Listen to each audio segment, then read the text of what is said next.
तो आगे सब लोग सभी को नमस्कार। जहाँ तक कोविड-19 की बात है, राज्य की स्थिति के बारे में मैं आपको अवगत कराना चाहूँगा। आवाज़ आ रही है? अभी तक राज्य में ये कल रात तक के आंकड़े हैं, जो कल लेट नाइट में जो फाइनल सैंपल्स जांच हुए तब तक के ये आंकड़े हैं। अभी तक राज्य में हम लोगों ने कुल 11,393 सैंपल्स की जांच की है, जिसमें से 10,547 सैंपल्स निगेटिव पाए गए हैं और 107 सैंपल पॉजिटिव पाए गए हैं। और अभी तक 3 मृत्यु जो हुई थी वो अभी तक रिपोर्ट किए गए हैं। इस राज्य में अभी तक कुल 20 पेशेंट्स रिकवर हो गए हैं, जिन्हें डिस्चार्ज कर दिया गया है अस्पतालों से। आज सवेरे ही एक बोकारो का केस भी डिस्चार्ज हुआ है। इस तरह से अभी हमारे राज्य में वर्तमान में 84 लोग एक्टिव केस के फॉर्म में हैं। अगर हम लोग जिलावार बात करें तो सबसे ज़्यादा केस ऑफकोर्स रांची जिला में है, जहां 78 मामले हैं और 2 मृत्यु है। रिकवर्ड केस रांची जिला के 10 है और एक्टिव केस 66 है। दूसरा नंबर पर बोकारो जिला है, जहां पे 10 केसेस थे, 1 मृत्यु हो चुकी है, 4 लोग रिकवर हो चुके हैं और अभी 5 एक्टिव केसेस है। इसके अतिरिक्त हजारीबाग, पलामू और गढ़वा तीनों जगह 3-3 केसेस है, जिसमें से हजारीबाग में 2 केस रिकवर हो चुके हैं और बाकी सब एक्टिव केस है। धनबाद, सिमडेगा और देवघर में 2-2 केसेस है। धनबाद के दोनों पेशेंट्स रिकवर होकर डिस्चार्ज हो चुके हैं। सिमडेगा का भी 1 पेशेंट रिकवर होकर डिस्चार्ज हो चुका है।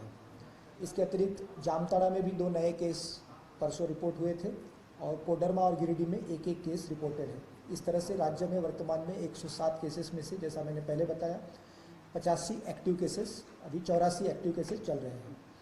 अभी राज्य का जो मॉर्टेलिटी रेट है या डेथ रेट जिसको आप कह सकते हैं, वो 2.80% है।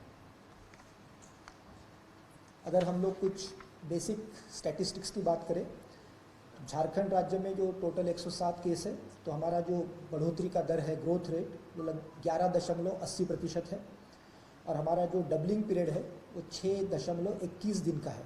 ये अभी नेशनल एवरेज से थोड़ा सा कम है, लेकिन डबलिंग रेट अभी एज ऑन डेट हमारा 6.21 दिन है।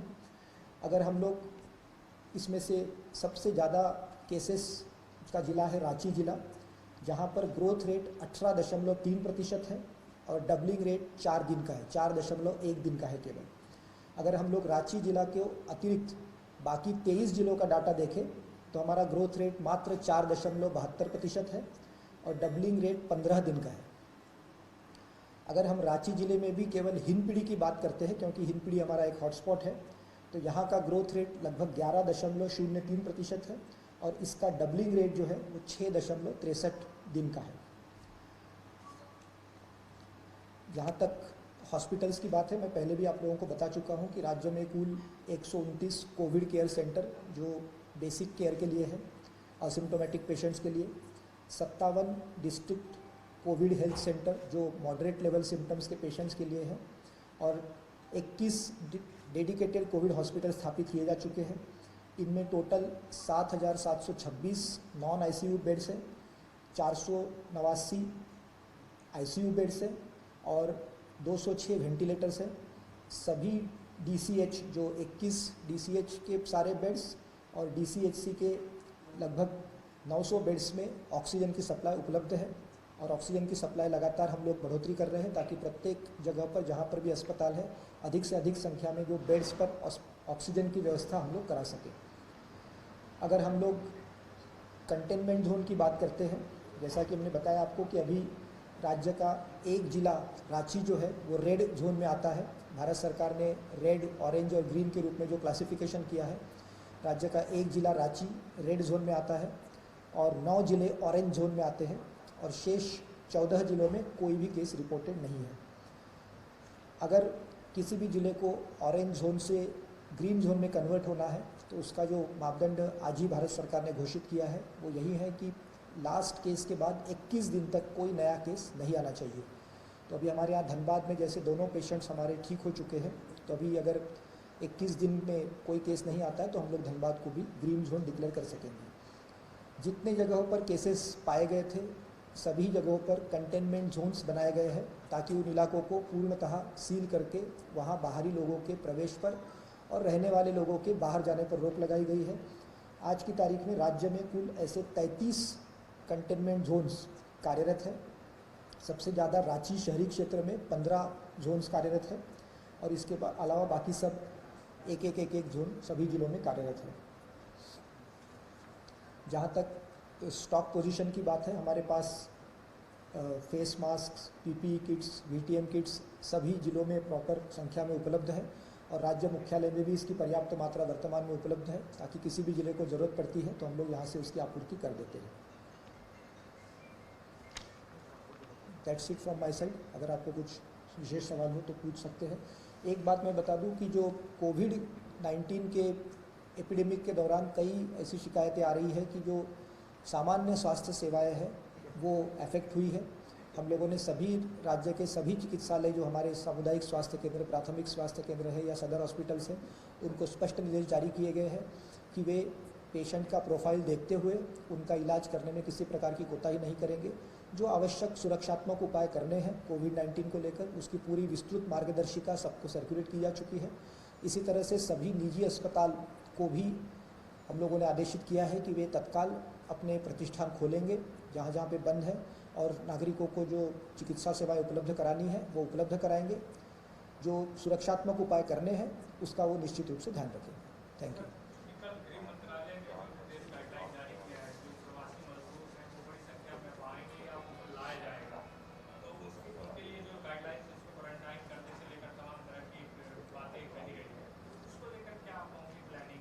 प्रवासी मजदूरों को लाने के लिए राज्य सरकार और भारत सरकार दोनों मिलकर एक संयुक्त कार्यक्रम घोषित करेंगे और जैसे जैसे उनके आने की कार्यक्रम हम लोग फाइनलाइज होगा तो उन सबको क्वारंटाइन में रखा जाएगा।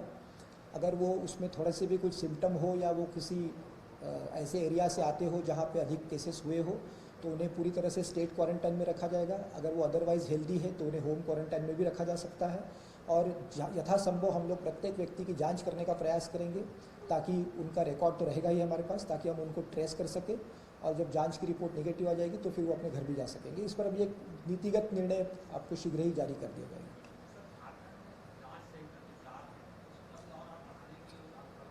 अभी आज के तारीख में हमारे 4 जांच केंद्र कार्यरत हैं प्लस टाटा मेमोरियल हॉस्पिटल का जो एक निजी केंद्र है वहाँ भी जांच शुरू हो चुकी है। राज्य सरकार 3 नए जो हमारे मेडिकल कॉलेजेस हैं वहाँ पे लेबॉर्ट्री स्थापित करने की दिशा में काम शुरू कर चुकी है, लेकिन नई लेबॉर्ट्री स्थापित करने में लगभग 3 से 4 सप्ताह का समय लगेगा। फिर भी भविष्य को ध्यान में रखते हुए हम लोग उसको देख रहे हैं। इसी तरह से जो व्यक्ति निजी तौर पर अपनी जाँच करवाना चाहते हैं तो हम लोग जो यहाँ पे ICMR की प्राइवेट लेबॉर्ट्रीज़ हैं उनको प्राधिकृत कर रहे हैं ताकि वो कोई निजी व्यक्ति अगर अपनी जांच कराना चाहते हैं तो जो निर्धारित शुल्क है उसको देकर वो अपनी जांच करवा सकते हैं। हम लोग उसका प्रोटोकॉल बना दिए हैं और हमको लगता है आज या कल में ही हम लोग इसको अधिसूचित कर देंगे।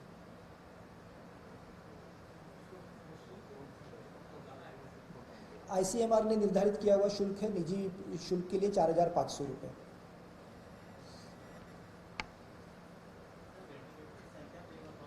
वेंटिलेटर अभी वर्तमान में हमारे पास 206 वेंटिलेटर बेड्स हैं।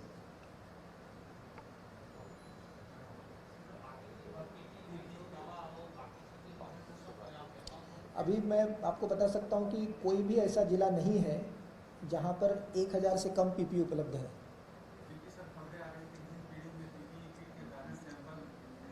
वो स्थानीय प्रशासन के स्तर पर जो एक कन्फ्यूजन की कुछ स्थिति थी उसके चलते वो स्थिति उत्पन्न हुई थी। उसका पीपीई किट की उपलब्धता से कोई लेना देना नहीं था।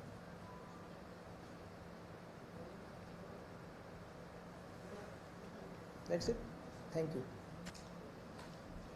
आपको कुछ बताना? डिजास्टर मैनेजमेंट से रिलेटेड किसी को कुछ पूछना हो तो। लास्ट टाइम जो हम लोग की मीटिंग हुई थी उसके बाद स्टेट एग्जीक्यूटिव कमेटी की 27 अप्रैल को मीटिंग हुई थी। ये यही डेवलपमेंट जैसा मैंने आपसे कहा कि लगभग हर सप्ताह स्टेट एग्जीक्यूटिव कमेटी की मीटिंग होती है जिसकी which is headed by chief secretary. तो उनकी मीटिंग होती है और उस मीटिंग में जो शॉप्स वाला निर्णय था वो आप लोग को जानकारी मिली गई थी। जो इंडिविजुअल हाउस होल्ड शॉप्स का रिलैक्सेशन भारत सरकार ने दिया था, जो यहाँ पे ये निर्णय हुआ कि अभी फिलहाल लागू नहीं किया जाएगा, ये निर्णय दिया गया था। उसके अलावा एक निर्णय और हुआ था कि जो फंड्स डिस्ट्रिक्ट्स को 1,36,50,000 और हम लोग दे रहे हैं। जैसा कि आप लोग कुछ उपस्थित रहे होंगे, ACS फूड ने जानकारी दी होगी कि कुछ एडिशनल उन्होंने दाल भात केंद्र स्वीकृत किए हैं, तो उसके लिए जो 5 रुपए की सब्सिडी है होमलेस और माइग्रेंट वर्कर्स को उपलब्ध कराने के लिए खाना, तो उसके लिए हम लोग ने दिया 1,36,50,000। जो पिछली बार जो जानकारी दी थी उसमें ये फंड्स का ये एक एडिशनल डेवलपमेंट। सर, जो बाहर से लाने हैं मजदूरों और लोगों को, उसके लिए किस तरह की तैयारी हो रही है? देखिए, उसमें आज कैबिनेट सेक्रेटरी के साथ वीडियो कॉन्फ्रेंसिंग में थी, उसमें काफ़ी डिटेल में उसमें बातचीत भी हुई है और उसमें आपको डिटेल SOP बनानी है और कंसर्न स्टेट्स के साथ कोऑर्डिनेट करना है। जो दूर वाले स्टेट्स हैं उसमें इश्यूज हैं, ज़्यादातर स्टेट्स ने उठाए, क्योंकि बस से मूवमेंट कितना फीसिबल रहेगा। फॉर एग्जाम्पल, स्टेट यहाँ से अगर मूवमेंट करना है तमिलनाडु, तो उतना लंबा डिस्टेंस बसेस में कितना फीसिबल होगा, इस पॉइंट को लेकर ज़्यादातर स्टेट्स ने भी अपनी बात रखी है और ट्रेन मूवमेंट वगैरह की बात लोगों ने गवर्नमेंट ऑफ इंडिया से रिक्वेस्ट की है। एनीवे, उसके अलावा भी जैसे बगल के भी स्टेट्स हैं, तो हम लोग उनके साथ कोऑर्डिनेशन में भी हैं, SOP भी तैयार हो रही है। हम लोग प्रयास में हैं कि केस बाय केस बेसिस पे हो सकता है कि जैसे कुछ डिस्ट्रिक्ट्स हमारे आज इस समय जिस समय आपसे बात हो रही है, काउंटर पार्ट डिस्ट्रिक्ट्स इन वेस्ट बंगाल और बिहार से बातचीत चल रही है, क्योंकि उसमें लिस्ट ऑफ वर्कर्स जो स्ट्रैंडेड वर्कर्स हैं वो एक्सचेंज करी जाती है। गवर्नमेंट क्वारंटाइन उनका पूरा हो गया है, वो भी एक्सचेंज कर रहे हैं। वहाँ से क्लियरेंस लेके, यहाँ से क्लियरेंस लेके हम लोग प्रयास कर रहे हैं कि ये मूवमेंट आज शुरू हो, नहीं तो कम से कम लेटेस्ट कल तक शुरू हो जाए। तो जैसे एक मूवमेंट होता है तो उसके लर्निंग पॉइंट्स आएंगे, जिससे कि हम लोग को मदद मिलेगी आगे और बड़े पैमाने पर स्टैंडर्ड वर्कर्स के मूवमेंट। सर, गाइडलाइन के अकॉर्डिंगली बस से लाना है, क्या पॉसिबल है? 9,59,9,59,60,000 समथिंग अभी तक रजिस्टर्ड है, पॉसिबल है? मैं रजिस्टर्ड जो संख्या बता रहे हैं, जो वो नंबर एक बार फिर से कंफर्म कर लीजिए। State chief nodal officer Amarinder sir हैं, उनसे एक बार आप कंफर्म कर लीजिए। और जैसा मैंने कहा, स्टैंडर्ड को लाना है। गवर्नमेंट ऑफ इंडिया के साथ वीडियो कॉन्फ्रेंसिंग में ये भी बात हुई, फिर जो दूर वाले डिस्टेंसेस हैं उसमें बताया गया और स्टेट्स ने भी इशू उठाया कि लार्ज नंबर्स को हम लोग को बसेस से लाना फीसिबल नहीं होगा, सेफ भी नहीं होता है उतने लार्ज डिस्टेंसेस में, क्योंकि बसेस के ब्रेकडाउन वगैरह का इशू आता है। रास्ते में हो सकता है कि रिपेयर शॉप्स वगैरह लॉकडाउन की वजह से ना खुली हों। तो सारी चीज़ों को देखते हुए डिटेल हम लोग वर्कआउट कर रहे हैं। अगल बगल वाले स्टेट्स के साथ एडवांस में बातचीत चल रही है। मेरी आज भी वेस्ट बंगाल से बात हुई है, वेस्ट बंगाल के कुछ डिस्ट्रिक्ट्स की यहाँ के डिस्ट्रिक्ट से बात भी हो गई है। तो हो सकता है कि पहला मूवमेंट हम लोग आज करेंगे, फर्स्ट मूवमेंट आज शुरू हो सकता है। अगर शुरू होता है तो मैं आप लोग को PRD के थ्रू हम लोग आप लोग को जानकारी दे देंगे। ये डेटा लेबर डिपार्टमेंट का कंट्रोल रूम का है सर, तो ऑफिशियल डेटा मिला है ऑफिशियली हमको। उसमें देखिए, मैं वही बता रहा हूँ कि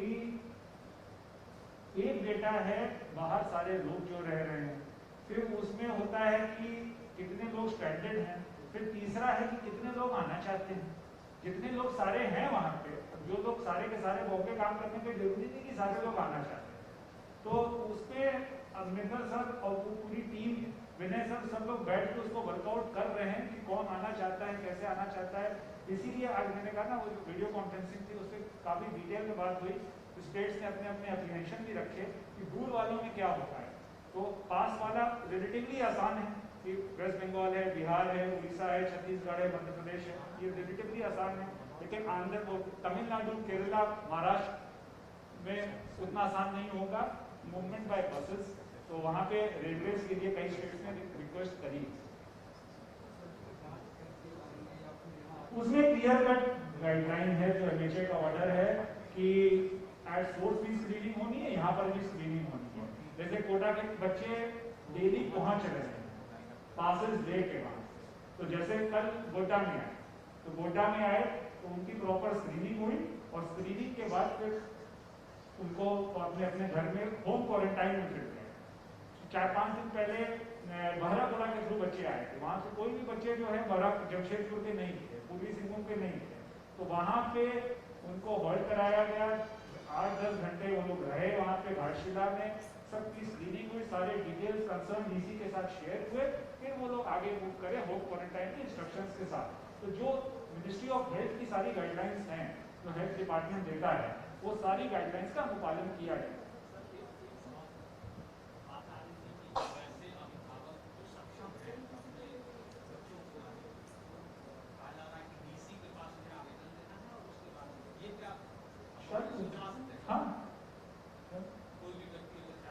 हाँ, वो इंटरस्टेट पासेस उनको इशू है। और सर बाहर जो फंसे हैं, जो समूह में नहीं है, एक तो के लोग गए थे मजबूरी में फंसे। देखिए पासेस हम बता रहे हैं, पासेस जो स्टेट ऑफ ऑरिजिन होता है वहां से दिए जाते हैं। फॉर एग्जाम्पल आप यहाँ पे आपको अगर गुजरात जाना है तो आपको रांची के डीएम को अप्लाई करना होगा, गुजरात में अप्लाई करना है। अगर आप गुजरात में हैं तो आपको गुजरात के डीएम को अप्लाई करना होगा, तब यहाँ आ पाएंगे। तो जो ओरिजिन होता है एप्लीकेशन पासेस की वहां पे होती है। और कल की गाइडलाइन के बाद जो पासेस का क्राइटेरिया इन गाइडलाइंस के लाइट में देखा जाएगा। तो उनको जो भी आएंगे सब क्वारंटीन में रखा जाएगा। होम क्वारंटाइन में सबके लिए होम क्वारंटाइन कंपलसरी है, वो कंपलसरी है। जो बाहर के लोग यहाँ फंसे हैं वो किनसे संपर्क करेंगे अगर वो जाना चाहें? हम लोग, मैं बता रहा हूँ, वही तो मैं अपने लिस्ट किया। एक डिस्ट्रिक्ट वहां पे वेस्ट बंगाल के लोग हैं, उनका क्वारंटाइन पीरियड खत्म हो गया, लेकिन इंटरस्टेट मूवमेंट अलाउड नहीं था, तो वो भी तो जाना चाहते हैं अपने घर। हमारे लोग बंगाल में हैं, दूसरे डिस्ट्रिक्ट में, वहां उनका क्वारंटाइन पीरियड खत्म हो गया, वो यहाँ आना चाहते हैं। तो वही हम लोग कोऑर्डिनेट कर रहे हैं कि बस यहाँ से जब जा ही रही है तो बंगाल के भी मजदूरों को लेके चली जाए, उनको वहां पे छोड़ दे और वहां से लेके आ जाए, तो डबल पैसा नहीं खर्च होगा सरकारों का। वो चीज हम लोग वर्कआउट कर रहे हैं, लेकिन उतना वो दो सरकार के बीच में, दो डिस्ट्रिक्ट के बीच में उतना कोऑर्डिनेशन करके टाइम लगता है, क्योंकि कल ही इंस्ट्रक्शन आया है, तो हम लोग उसे वर्कआउट कर रहे हैं, प्रयास कर रहे हैं कि आज ये पहला मूवमेंट शुरू हो जाए। एक बार शुरू हो जाता है तो सबके लिए लर्निंग पॉइंट होता है कि करना क्या है, कैसे करना है। Thank you.